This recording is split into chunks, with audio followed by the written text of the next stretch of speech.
sini Nabi Muhammad dalam hadisnya bersabda, ketahuilah salah seorang daripada kalian tidak akan dimasukkan ke dalam surga karena amalnya. Dalam hadis yang lain bahkan para sahabat ketika mendengar hadis ini bertanya, walaupun engkau ya Rasulullah, ini Nabi Muhammad menjelaskan tidak ada orang yang dimasukkan ke dalam surga karena amalnya. Tapi di dalam Al-Quran Allah berfirman, udkhulul jannata bima kuntum ta'malun. Di dalam Al-Quran Allah berfirman, masuklah ke dalam surga bima kuntum ta'malun, dengan apa yang dahulu kalian amalkan, yang kalian lakukan. Ayat Quran mengatakan masuklah ke dalam surga bima kuntum ta'malun, atas apa yang kau lakukan. Kau ibadah ya masuk surga. Tapi hadisnya Nabi bilang apa? Tak seorang pun dari kalian masuk ke dalam surga karena amalnya. Lah bagaimana menggabungkan dua ini? Yang ayat Al-Quran bilang masuk surga dengan apa yang kau lakukan, hadisnya Nabi bilang tak seorang pun dari kalian masuk ke dalam surga karena amalnya. Banyak ulama yang menjelaskan, ada yang bahkan menjelaskan dari nahunya ya. Ada yang di sini dikatakan litawid, dan yang di hadisnya Nabi Muhammad SAW lisabab, namun dijelaskan oleh Syekh Muhammad Fawaz, penjelasan dari Syekh Muhammad Said Ramadan Al-Buti yang lebih gampang untuk kita tangkap. Nabi bilang tidak seorang pun dari kalian masuk ke dalam surga karena amalnya. Dalam Al-Quran, masuklah ke dalam surga dengan apa yang dahulu yang pernah kau amalkan. Maksudnya bagaimana? Dikatakan oleh Syekh Muhammad Said Ramadan Al-Buti, orang itu kalau mau pergi ke luar negeri butuh yang namanya paspor. Kita mau berangkat haji butuh paspor, nggak punya paspor nggak bisa berangkat, nggak diizinkan sama negara kita untuk keluar, dan juga nggak diterima sama negara Saudi untuk masuk. Tapi apakah orang yang punya paspor dia pasti bisa keluar dari negaranya dan bisa masuk ke negara yang dituju? Belum pasti, nggak bisa. Kalau dia cuma punya paspor, dia butuh taksyirah, butuh visa. Mau berangkat haji, visa haji. Mau pergi ke luar negeri, mau masuk ke satu negara, butuh visa juga untuk masuk. Nah kalau orang punya visa saja, visanya keluar tapi belum bikin paspor, bisa nggak? Nggak bisa juga. Nah maka dikatakan kalian nggak bisa masuk surga kecuali dengan kalian masuklah ke dalam, kalian tidak bisa masuk dengan surga dengan amal kalian. Ini jelaskan sama Rasulullah SAW, dan Allah bilang udkhulul jannata, masuklah udkhulul jannata bima kuntum ta'malun. Maka dijelaskan oleh Syekh Said Ramadan, Muhammad Said Ramadan Al-Buti, amal di sini ibarat paspor. Kau sudah punya paspornya, tapi untuk masuk surga kau butuh visanya.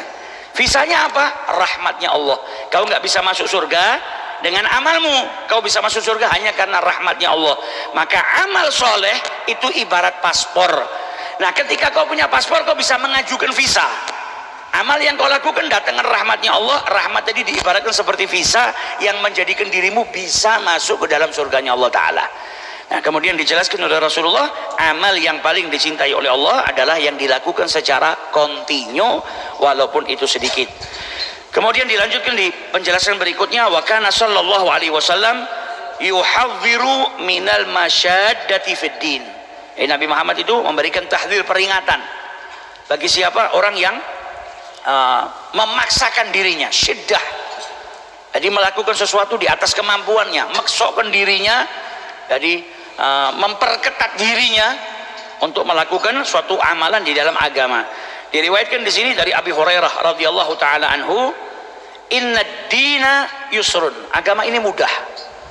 Mudah di sini bukan berarti kita gampang, kan? Enggak, mudah, enggak harus sampai kita memaksakan, kita bisa menjalaninya dengan mudah. Wala yushaddad dina ahadun illa ghalabah. Dijelaskan kalau ada orang yang berlebihan, jadi maksokkan berlebihan dalam agama ini, justru dia malah kalah. Justru dia yang malah kalah. Fasaddidu, tujulah sesuatu yang baik tanpa berlebihan.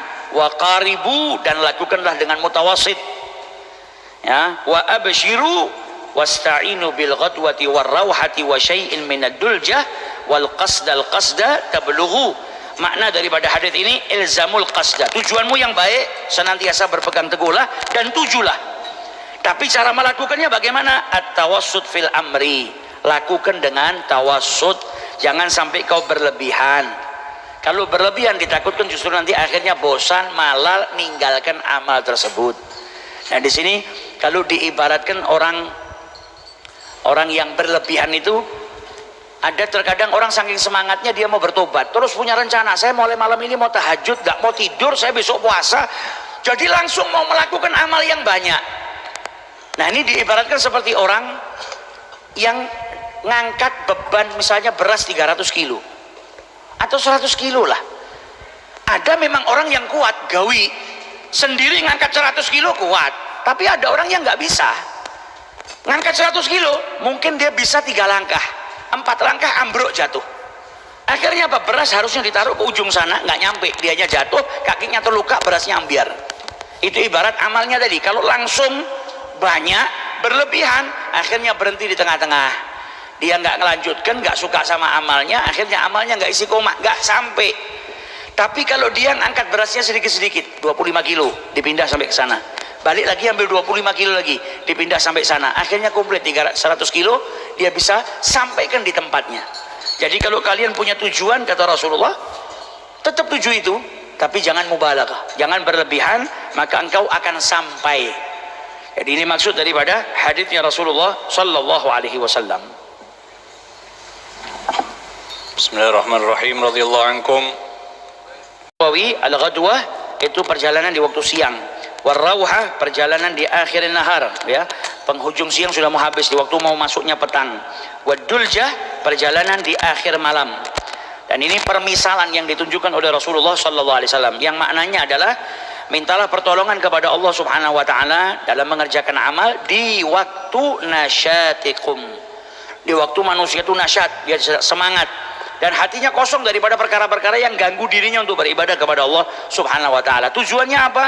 Ketika beribadah dia bisa merasakan kelezatannya ibadah, nggak bosan, nggak malal.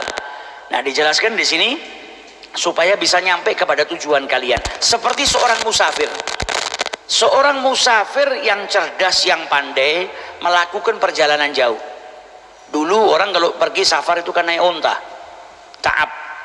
Dari satu negara ke negara yang lain terkadang ditempuh dalam waktu 10 hari. Dari satu kota ke kota yang lain. Nah kalau dia cerdas, ya nggak kesusu. Supaya bisa sampai. Jalan di waktu siang. Nanti waktu malam istirahat, tidur. Dia tidur, dabahnya, kendaraannya juga disuruh istirahat. Bangun lagi, lanjutkan perjalanan. Capek, istirahat lagi. Dengan begitu dia bisa sampai ke tujuannya. Seperti tadi orang, kalau dia mau ngangkat 100 kilo, nggak bisa, dia nggak pernah fitness, nggak pernah olahraga, nggak pernah angkat beban yang berat, tiba-tiba semangat mau ngangkat 100 kilo, nggak bisa. Tapi kalau diangkat 25 kilo, taruh di sana, balik lagi 25 kilo, taruh di sana, akhirnya nyampe, 100 kilo bisa dia pindahkan. Nah musafir tadi yang kalau datang waktu malam istirahat, kendaraannya istirahat, akhirnya dia bisa sampai tujuannya. Tapi kalau terlalu bersemangat, berlebihan, pingin cepet-cepet nyampe, nggak mau istirahat, pagi, siang, sore, malam tetap jalan, akhirnya apa? Ontanya sengkleh, nggak bisa melanjutkan jalan, dirinya juga capek, sakit, akhirnya apa? Harusnya 10 hari dengan santai bisa sampai, karena niatnya ngebut pingin cepet sampai, butuh waktu lebih daripada itu, atau bahkan nggak bisa melanjutkan perjalanannya, dia bisa binasa di tengah jalan karena kecapean.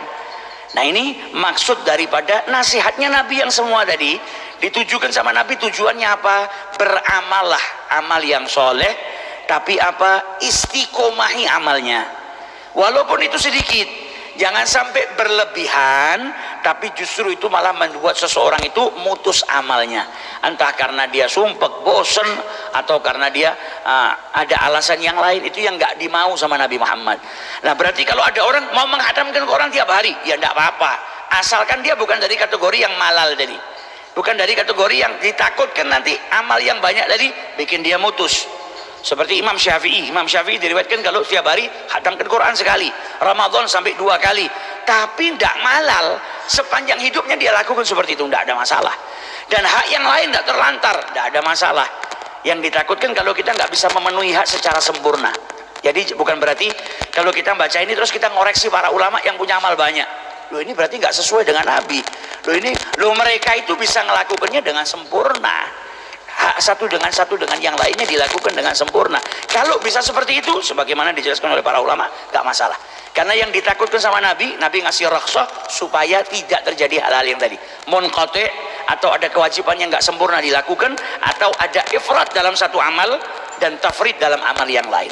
Tapi kalau terbebas dari itu semua maka tidak ada masalah. Ini sebagian daripada jalan ibadah yang diajarkan oleh Nabi Muhammad sallallahu alaihi wasallam. Lanjutannya insyaallah kita akan kaji di kesempatan yang akan